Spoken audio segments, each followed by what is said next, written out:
Welcome everyone to your regular City Commission regular meeting. Today is January 28th, 2020. Please turn off or silence all cell phones during the meeting. Meetings are televised every day on Channel 2 at 7 p.m. and midnight and available for viewing on YouTube. Would everyone please join the Commission in the Pledge of Allegiance, followed by silent meditation.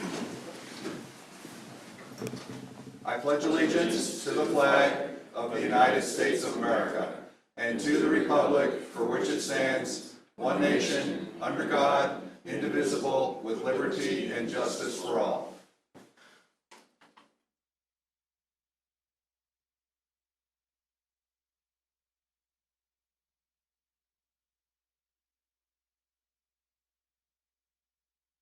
Amen.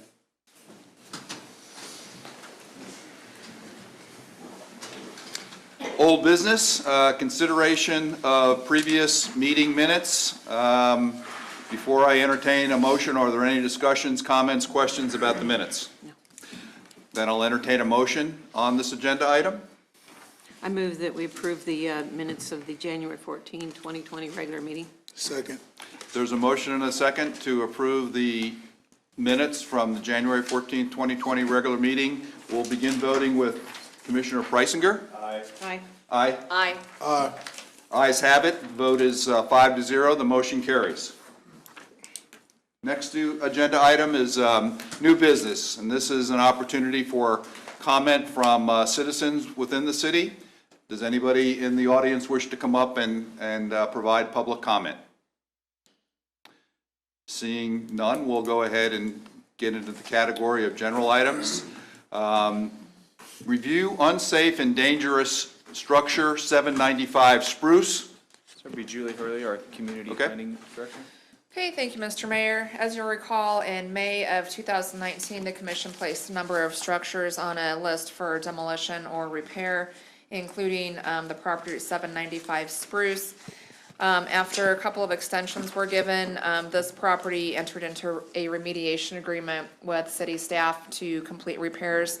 One of the items listed in the remediation agreement was that the property owner repay the city an amount of $2,325 for costs that had been incurred by the city prior to the property owner filing action in court against the city to stop the demolition. So we're just here tonight to recommend that this be removed from the list as all items on the remediation agreement have been met. They've made all requested repairs and they have fulfilled the repayment agreement as they agreed to.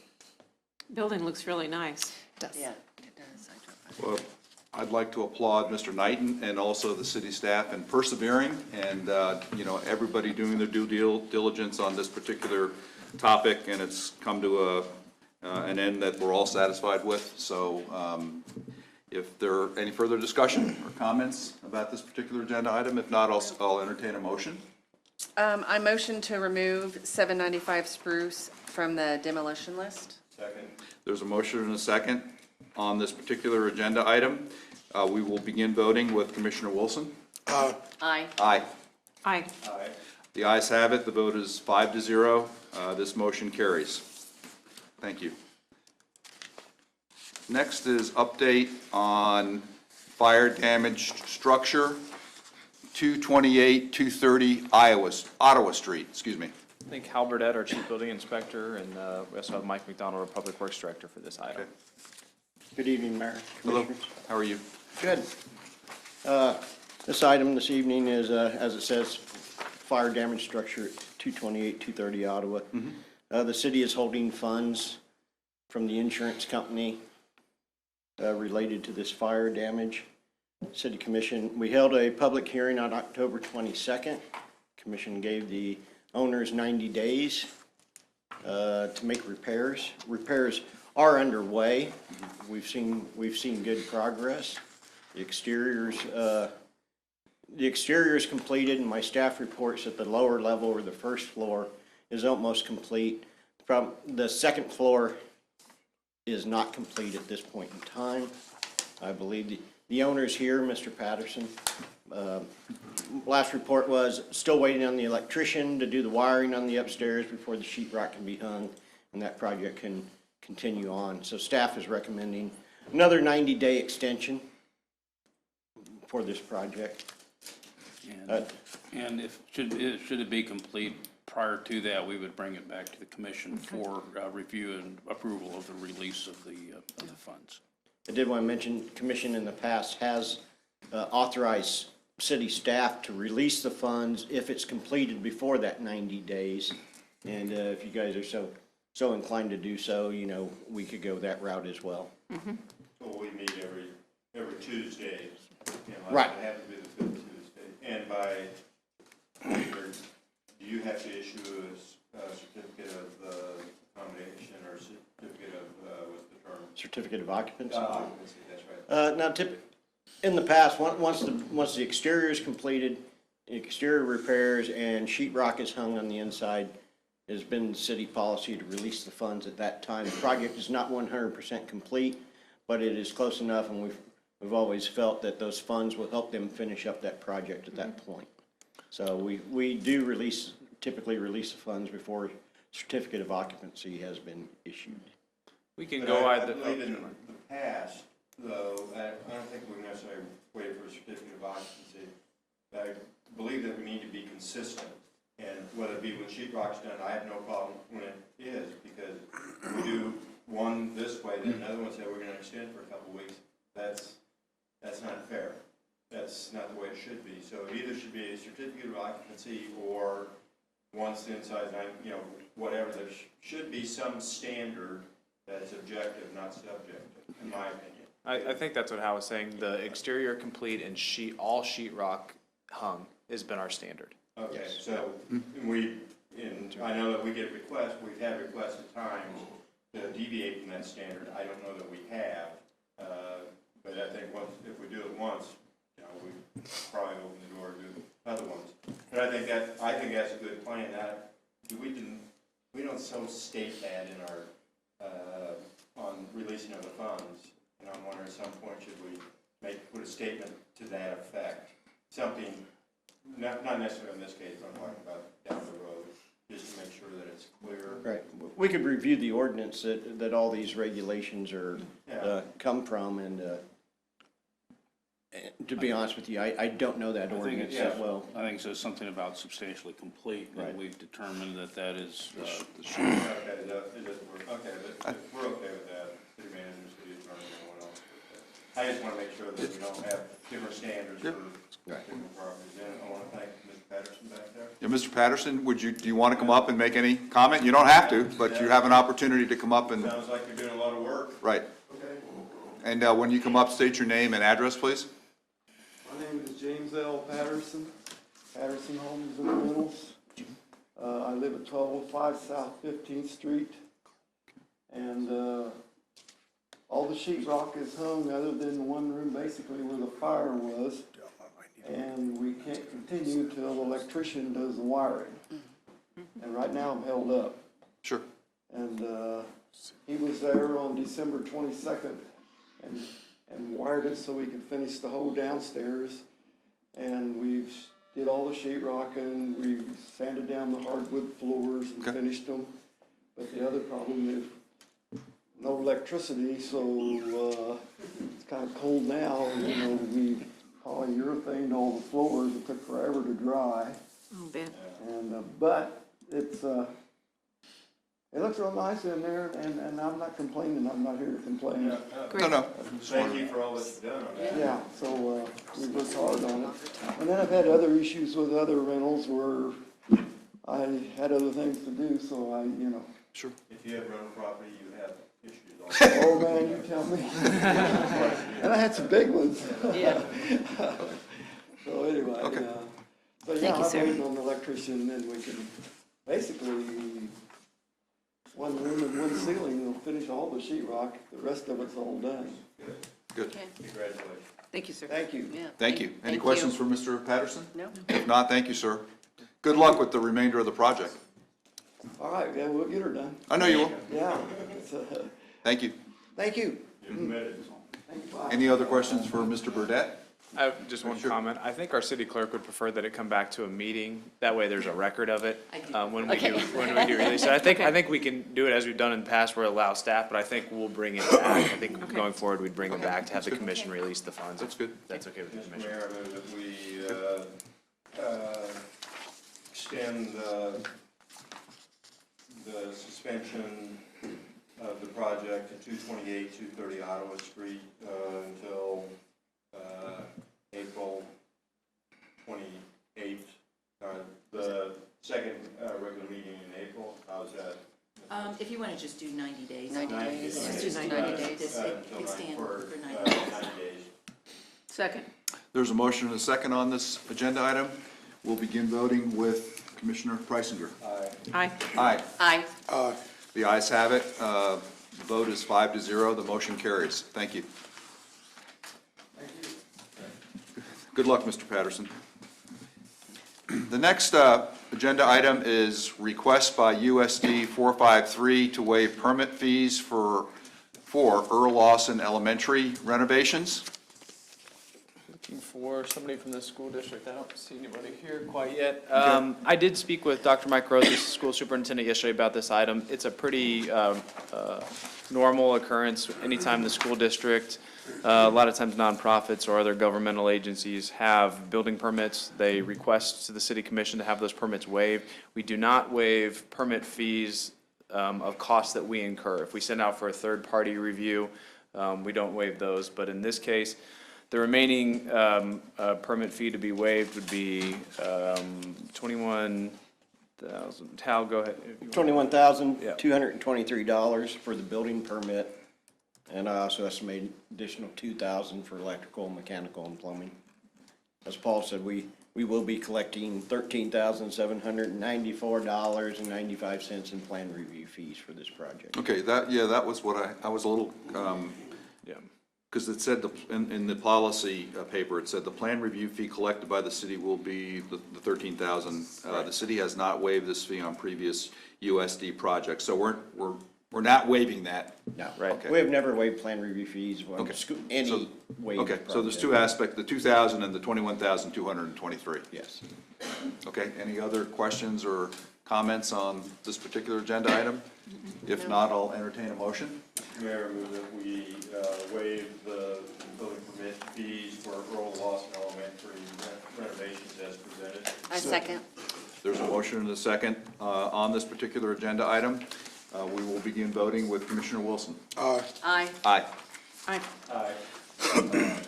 The ayes have it. The vote is 5-0, so this motion carries.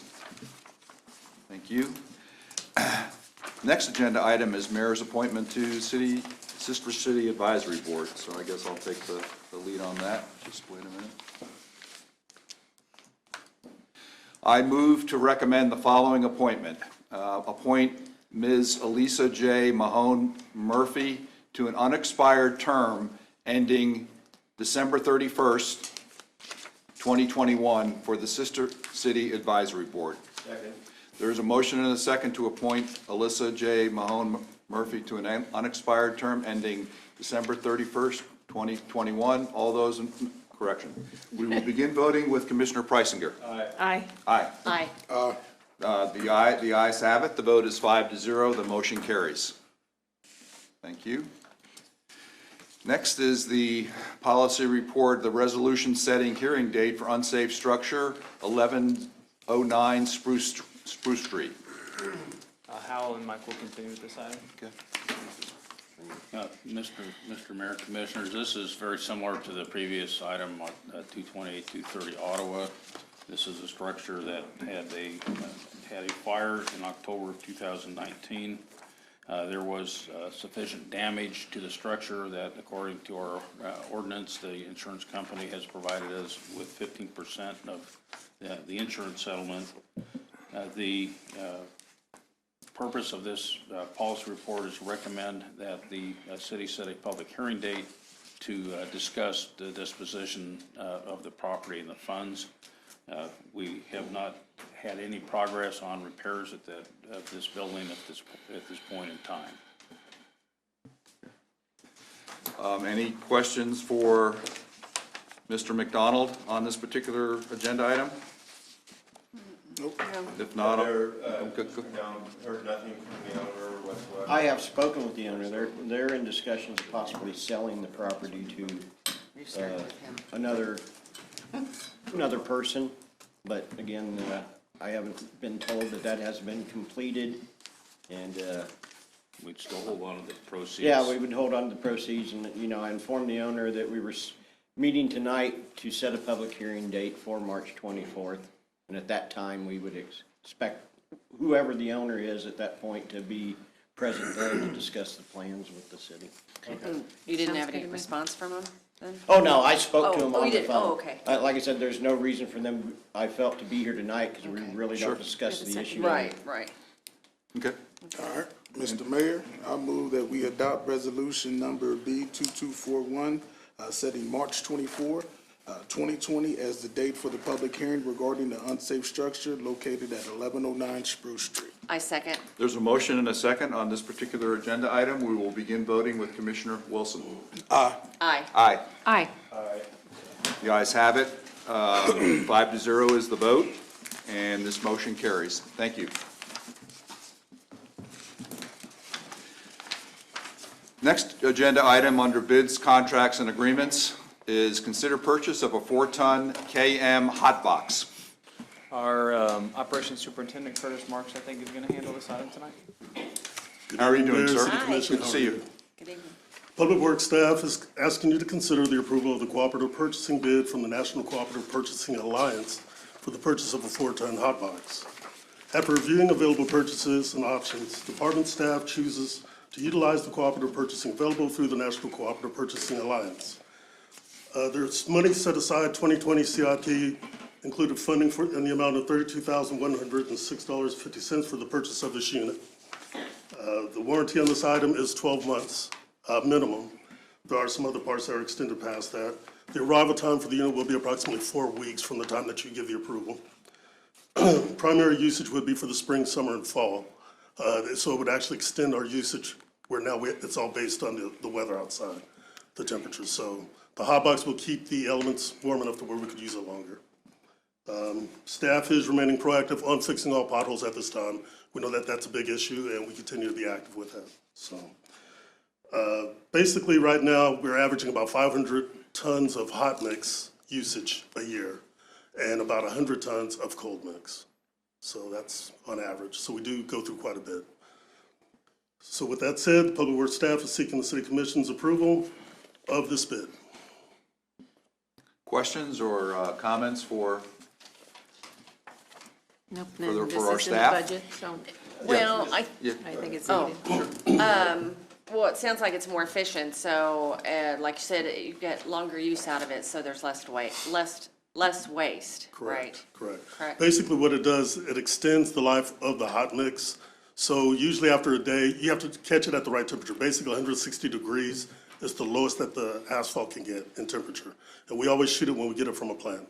So basically, if we have it for a day and we have some leftover, say 2 tons leftover after a job, we can put it in the hot box and extend the life 24 to 48 hours. So that allows us to work again the next day and not waste Got any. it. Okay. Okay. That makes sense. and this is a trailer mounted? This is a piece of trailer equipment? mounted piece of equipment, correct? And is it a dump or non-dump?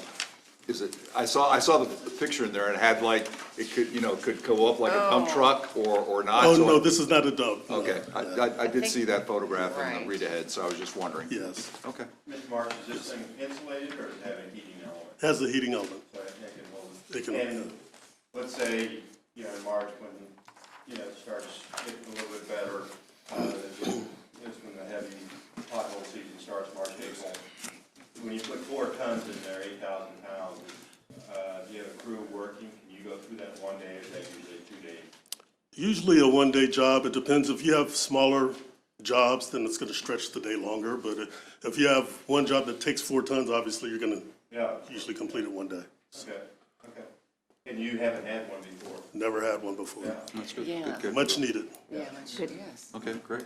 Any other questions or comments from Mr. Marks? If not, I'll entertain a motion on this particular agenda item.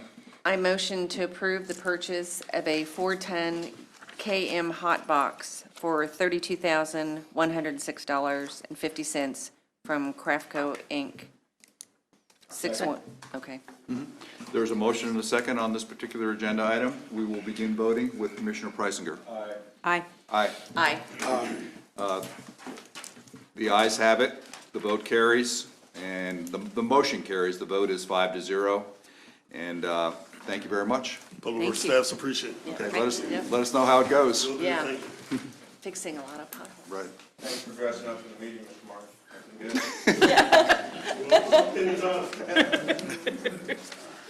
The next agenda item is to consider revised Leavenworth County agreement on the Port Authority agreement. Mr. Mayor and Commission, the City of Leavenworth and Leavenworth County established the Leavenworth County Port Authority in 1969.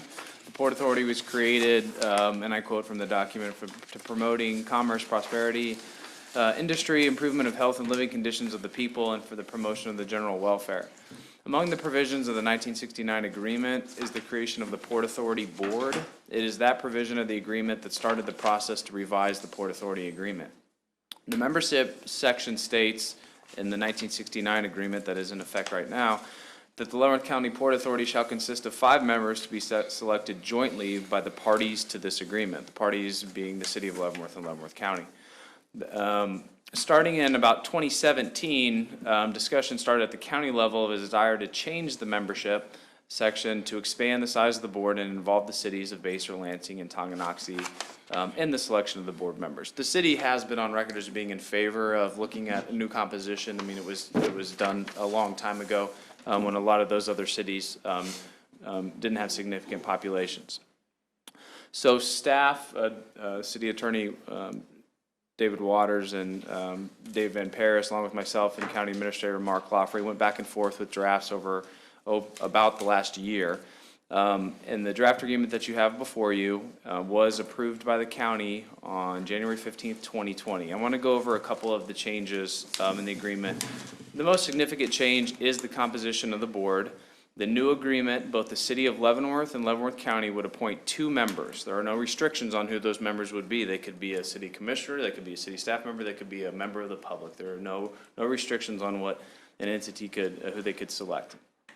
In addition, each of the other 3 cities that I mentioned before, Basehor, Lansing, and Tonganoxie, would each appoint a board member to the board. So there'd be 7 total members to the Leavenworth County Port Authority Board.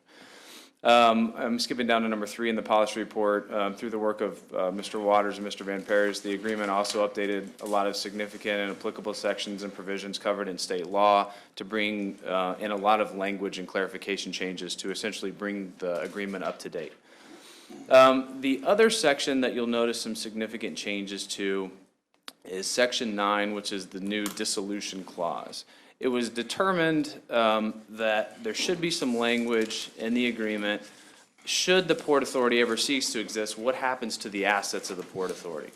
So if you go down to the numbered items in that clause, it says it accounts for real property owned by the Port Authority would go to the municipal government in which the property is located. So if the Port Authority owns a parcel in Gary Carlson Business Park and the Port Authority goes away, it would revert to the City of Leavenworth and so forth, whoever it may be. Makes sense.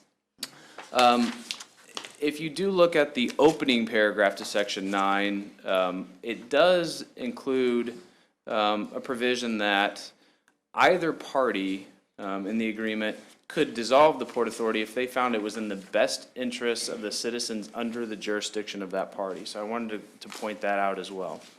Again, the county has approved this already. The City Commission can approve it as is. The City Commission could amend it and send it back. The City Commission could reject it going forward. Our City Attorney did note that there are, David, do you want to Sure. out? So this was, or other way around. Yeah.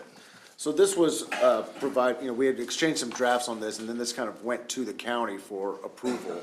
You will note on, let me turn to the right page here on the agreement, on the new agreement on Section 4C, actually county approved the agreement before we had a chance to install what the dates for these terms of office would be. Okay. So, in my opinion, this is still something that would still need to probably be reconsidered by the county at this point, because we still need to have filled in that date, and that was not something that had been finalized before it went on the county's agenda.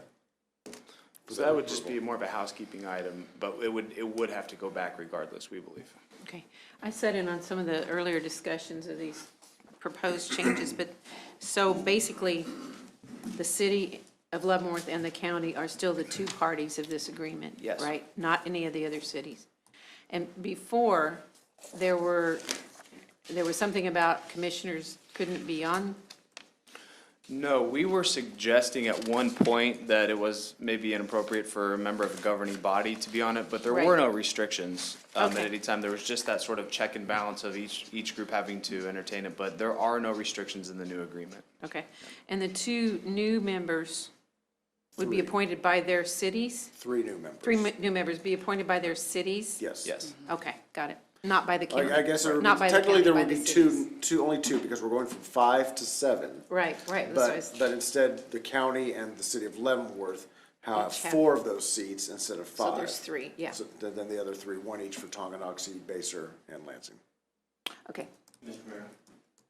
Yes, Commissioner Reisinger, yes. I read through this thing, and, Yeah. one item I had just a little concern about was, Right. section 9, subsection, paragraph 1, talking about how it could be dissolved if it did come to that. A little history about it, we started the discussions probably started more on the county side than it did on the city side, I'd say 18 months ago, maybe 2 years ago. There were some, I don't know if disagreements is the right word, there's some angst about who was appointing whom to the board. And so there's a discussion saying the county should appoint them all or vice versa. But then the minds got together and said, let's do it this way, let's include Tongi, Basehor, Lansing, in addition to the county and the city. And realistically, there's been 5 members of the board, and I think all parts of the county have been represented, but this now formalizes it. There have always been, when I say always, as far as I can remember, somebody from the southern part of the county, somebody from Lansing, somebody from Leavenworth, but it wasn't required. All 5 could come from Leavenworth. This now formalizes that Leavenworth will own, I don't want to say own 2 seats, but can appoint 2 seats. And the people that they appoint, the persons that they appoint, don't necessarily have to reside in Leavenworth. They can have business in Leavenworth or whatever we, the commission, decide on. And the county can, 2 at large, and the cities of Basehor, Tongi, and Lansing each have choice of 1 seat. I believe there's an oversight on the county's part to say only that one party could dissolve this agreement. And this agreement basically is a contract, as we all know, a contract's between 2 parties and for mutual benefit of both parties. So one party cannot just dissolve a contract without the other party in there. So I think it was an oversight on their part that they put in this dissolution clause without including us.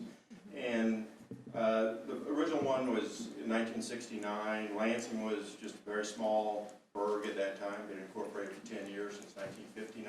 People from Lansing were included, but it was, a very small city. Basehor wasn't incorporated until 1965, and the original agreement in 1969 was really just they probably just had a city hall or something. As we know now, it's probably a town with 5, 6, 8,000, who knows what it is, same as Lansing. And the other thing to keep in mind is the funding. Sometimes you may hear that, well, the county's paying for it all.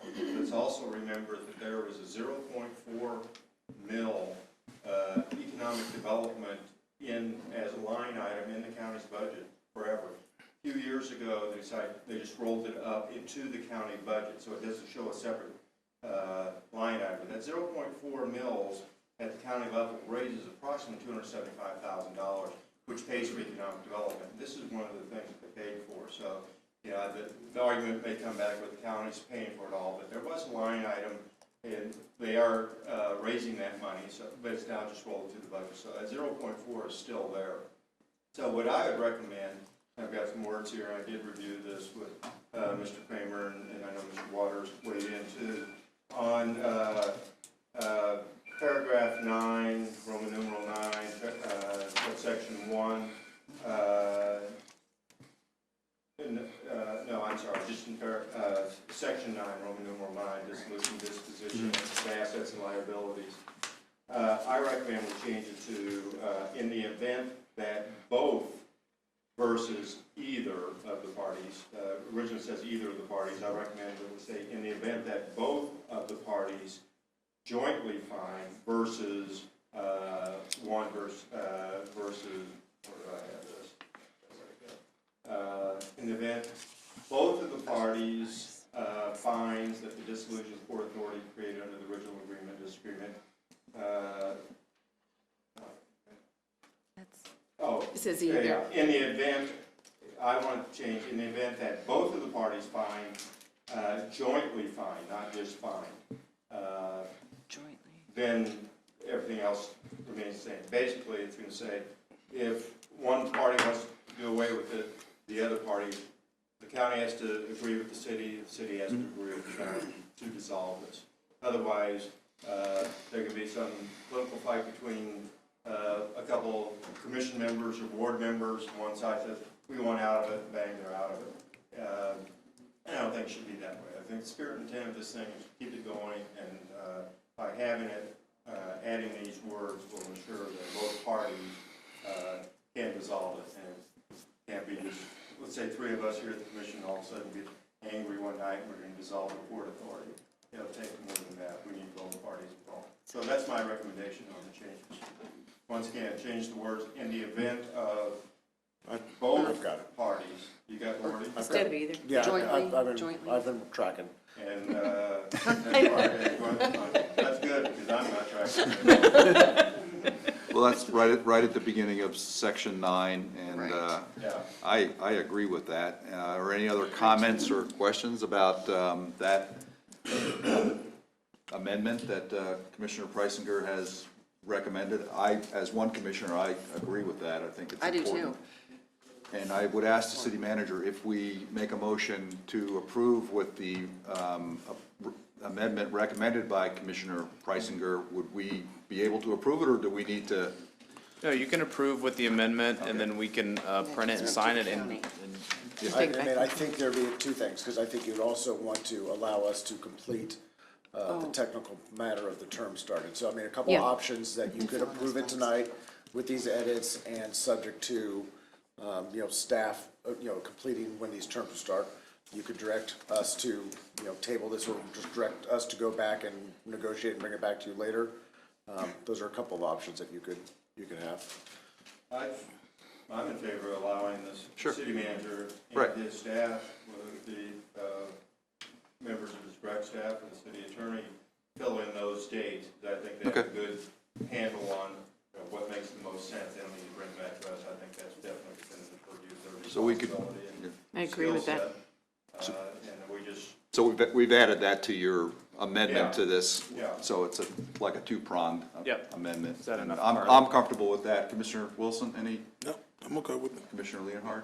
Okay, yeah. And we're good? So- I think it'd be good if there was actually a motion. We make a motion. Oh, I know Make that. a No, we're gonna do a motion. I was just clarifying. And I will entertain a motion on this particular agenda item. Any of my fellow commissioners? Mr. Mayor, I move that we consider the revised Leavenworth County agreement on the Port Authority as presented, specifically changes paragraph 9 and then the filling in of the blanks on the dates. Second. Second. Okay, Is that there- good enough for motion? It's good, got it? Good enough. Okay. There's a motion and a second on this particular agenda item. We are going to begin voting with Commissioner Preisinger. Aye. Aye. Aye. The ayes have it. The vote is 5-0. So Mr. we, Mayor, as I understand this, will go back to the Yeah. county. And of course, they may come back with the. They may not, I don't know.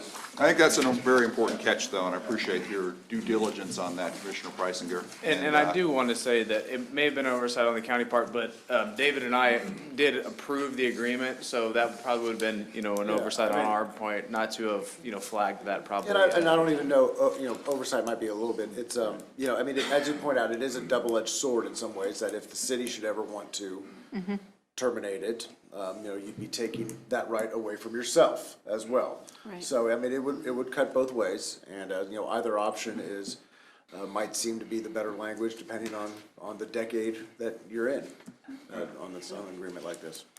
Okay. Good, thank you very much. That was pretty easy. So we'll go to the Next is first consideration ordinance for special use permit 869 Sherman. Julie Hurley will handle this item. Okay, thank you, Mr. Mayor and Commissioners. This is a request for a special use permit to allow a two-family dwelling in the R16 zoning district.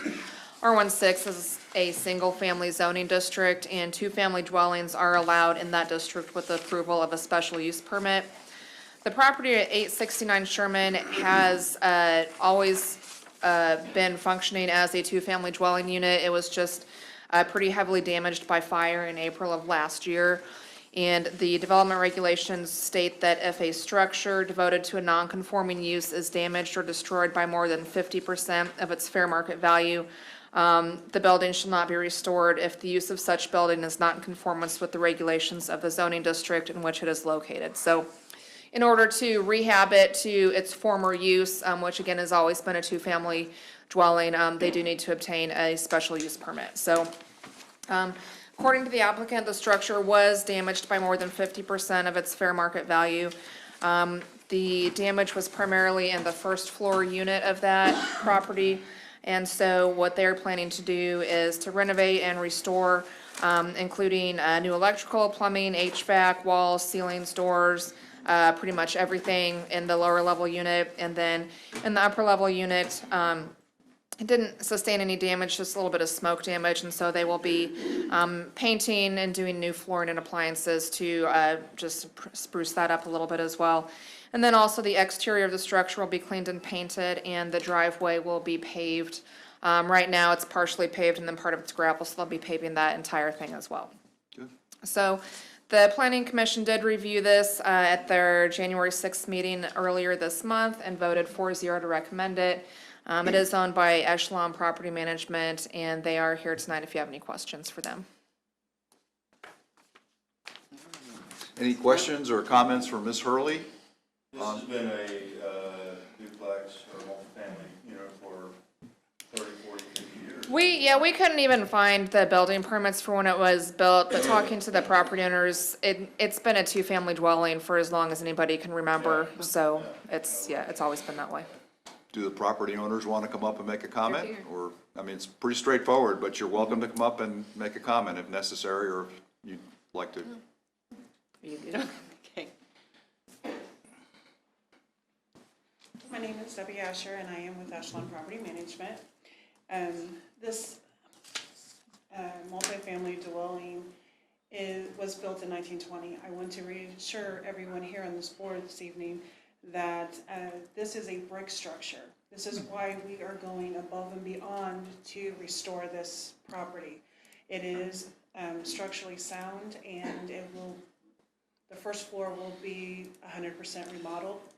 The budget on this is $75,000 to go in with the neighborhood. I realize that it is an up-and-coming neighborhood, and we want this property to match that.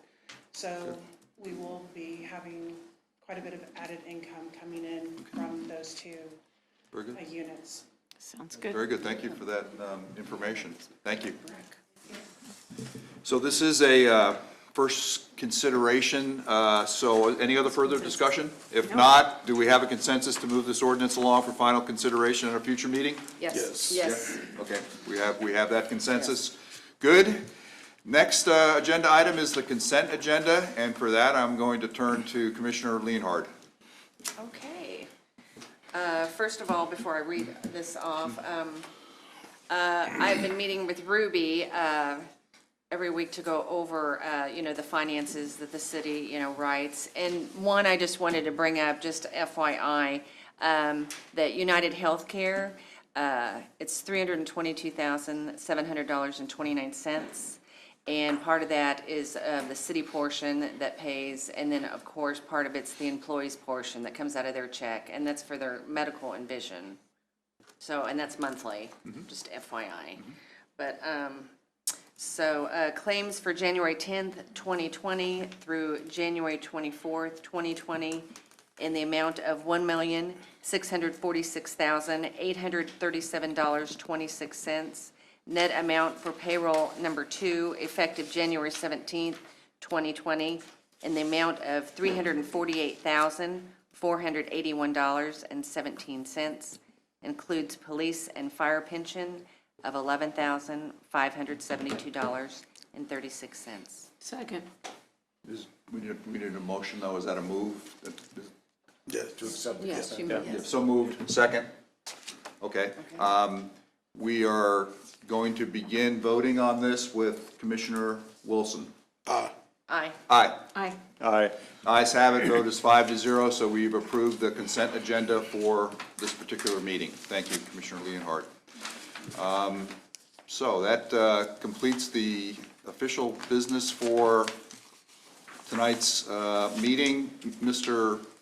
Kramer, do you have anything for the commission or our citizens? Yeah, just a quick update. Our weather forecasts show a chance of some winter precipitation again tonight. So we do have Curtis here, but I have their summary from what they're going to do tonight. We will be pre-treating emergency snow routes. If they're not out there already, I think they're 7 o'clock they started. Okay. And they'll work through the evening until they complete emergency snow routes and known hotspots around the city, treating with 300 pounds per lane mile of material. And also PD will be able to call staff on demand if conditions deteriorate even more. Then regular crews, day crews will be in tomorrow. And we say a lot, I asked Mr. McDonald today, we say a lot of emergency snow routes, and that makes it sound like just a few streets in the city. If you do the math, this fully 43% of the city's roads, lane miles are emergency snow routes. So when we do emergency snow routes, we're actually pre-treating about half the city. So that's, we have 335 lane miles in the city, and 147 of those lane miles are emergency snow routes. So just some trivia That's good for to you. know. Anything else, Mr. Kramer? That's all. Commissioner Wilson? Yes, I just want to encourage everyone to live life, cherish life, and enjoy the moments that we have here on this earth. Tomorrow's not promised for none of us. It's so easy to complain about the things that we don't have, but let us please learn to be thankful and grateful for the things that we do have. Thank you. Yep. Commissioner Leonhardt? Yeah, I have a couple things. First of all, the new visitor's guide came out. So, and I helped the other day deliver some of them to businesses. And you can actually get it here at the Convention Visitors Center. And also, I did attend this past, was that Friday? Saturday? Ladies Night Out? Saturday Yeah, night. I couldn't remember. Saturday, I think. Yeah, it was at the Heritage Center, and it was a benefit for CASA and the Leavenworth Alliance Against Family Violence. And it was really successful, and everyone had a good time. That's always a good event. Leavenworth Times puts that on. Friday, I did attend, and several of us did, the Leavenworth County Development Corporation annual meeting luncheon. And I did reach out to Steve Jack the other day and Harland Russell. And I just wanted to read something that Harland read at the meeting really quick, because I think it pertains to a lot of us. And it's, he started with, momentum is strength or force gained by motion or by a series of events. As we head into 2020, we use the term momentum to describe what is happening within our organization. The world of economic development is faster paced than ever. There is no rest in this game, no commercial breaks, no halftime. Celebrations are short-lived and successes quickly forgotten. There is always someone who may be working harder than you. We use momentum to continue pursuit in a world where our competitors are seeking the same. Resting and pausing are the enemies of momentum. Each day is an opportunity to build on our success. I urge you to help us continue building momentum. As we head into 2020, I challenge you to start each day with the power of nun copi, the Latin saying, "For now I begin."